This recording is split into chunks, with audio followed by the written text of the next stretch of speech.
నా తోటి దైవజనులు, ప్రియమైన సేవకులైనటువంటి మీ అందరికీ క్రీస్తు నామములో శుభములు తెలియజేస్తున్నాను. ప్రియులారా, ఈ నెల 15, 16, 17, 18 తేదీలలో మేడపడు గ్రామంలో జైకొట్టు నాయస్కే అను క్రీస్తు యొక్క ప్రేమ సందేశ సభలను నిర్వహించడం జరుగుతుంది.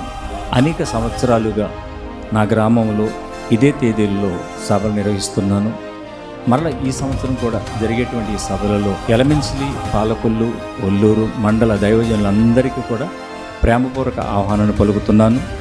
ఈనాటి ఈ సమయం మత ఛందసవాదం పేటరేగిపోతూ క్రైస్తవుల పైన, సంఘాల పైన ఎంత వ్యతిరేకత వస్తుందో అది మీరు చూస్తున్నారు కనుక ఈనాటి ఈ సభల ద్వారా మన ఐక్యతను చాటి సహోదరుల ఐక్యత ఎంత గొప్పదో, ఎంత మనోహరమో అన్న సంగతిని మీరందరూ చాటి చెప్పాలి అని, మనమందరం కలిసికట్టుగా ముందుకు సాగేటువంటి సభలలో మీరు నిర్వహించేటువంటి వాటిల్లో కానీ, మేము నిర్వహించేటువంటి వాటిల్లో కానీ అందరూ కలిసికట్టుగా ముందుకు వెళ్ళాలని, ఈనాటి సభలకు మీరు అందరూ వచ్చి వేదిక మీదకి ఆహ్వానితులై మీ సంఘాలతో కలిసి రావాలని మిమ్మల్ని ప్రేమపూర్వకంగా కోరుతున్నాను. God bless you. Thank you. అందరికీ ప్రేమపూర్వక ఆహ్వానం.